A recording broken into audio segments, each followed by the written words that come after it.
On the 17th of January 1991, something called the Coalition, led by the United States and the UK and, to a lesser extent, France, launched what was known as Operation Desert Storm, where they attacked the Iraqi military with the aim of ejecting an occupying Iraqi force from Kuwait, and it would seem also with the aim of destroying Iraq's military.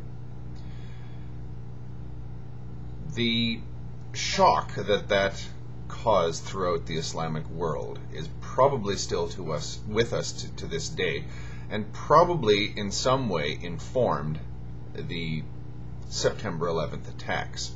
I'm not saying that Saddam Hussein was in any way complicit, but I think that the shock and the dismay that caused in the Islamic world, particularly the Arab world, led to a deep-seated resentment and perhaps even a subconscious desire for some pretty serious payback against the United States in particular.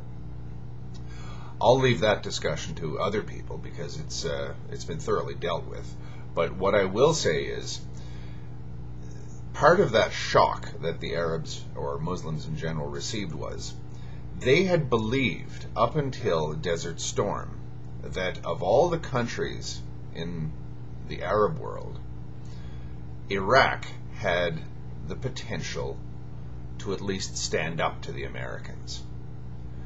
As everyone likes to say, they like to see someone stand up to Uncle Sam. A lot of the world, not just the Islamic world, likes this.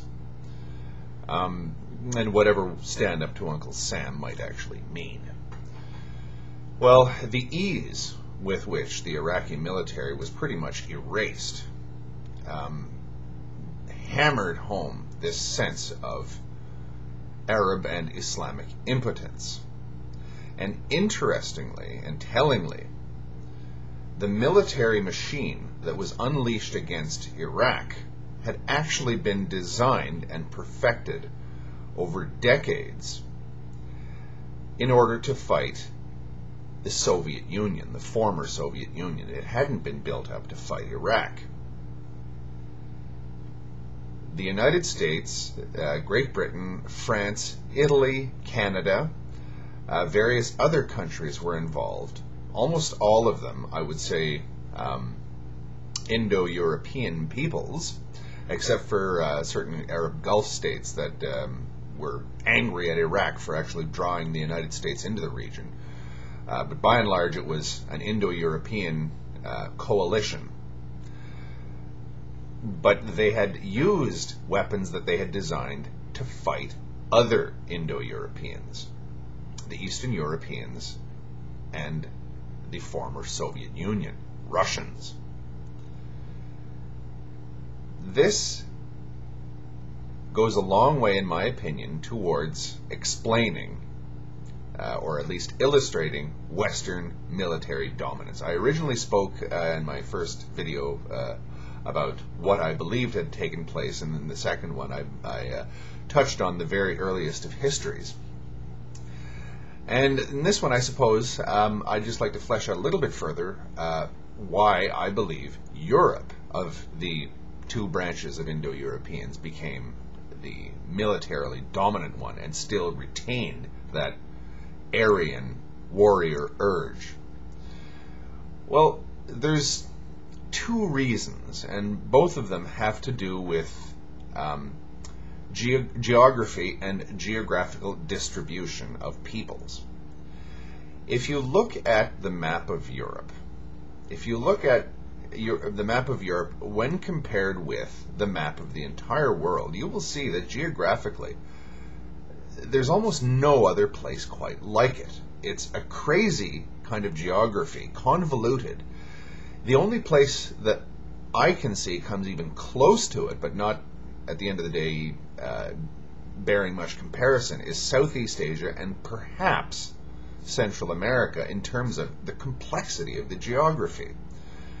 The areas bordered by the Mediterranean Sea, the Baltic Sea, the Black Sea, even the North Sea and the North Atlantic create this extremely complex geography. When you put in the human geography and the extreme diversity of the peoples that live there, i.e., even though they are all Indo-Europeans, they all see themselves as very different people.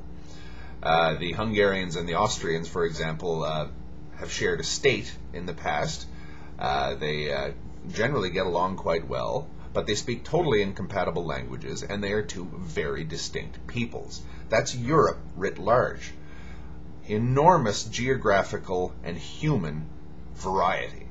So throughout the period of European history that formed this warlike tendency, it was often very, very difficult for any particular group to even gain a hegemony, any particular race, nation, whatever you want to call it. So this resulted in a situation of almost constant warfare, or low-level cold warfare, cold diplomacy. This went on for 2,000 years after the fall of the Roman Empire, which was the only, until the modern age, the only actual successful attempt at integrating at least a large part of Europe. They never quite integrated Germany, and Germany was what eventually crushed the empire. So I guess even that's the exception that proves the rule. So the geography of Europe, and not only the geography in terms of the shape of the European continent, i.e. the continent west of the Urals, that is. It's actually a subcontinent. I don't actually believe that Europe is a continent. Facilitated extreme divisions. And this, coupled with the warlike tendencies of the early European, Indo-Europeans who migrated to Europe, prevented them from ever uniting as a single cohesive group, and kept the warfare going.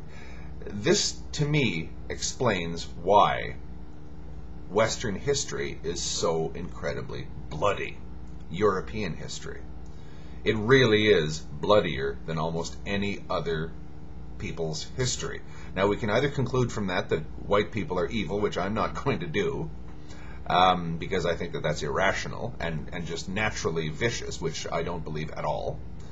Or we can say that they were simply a product of their environment, and the environment of Europe is almost unique in the world. Thank you.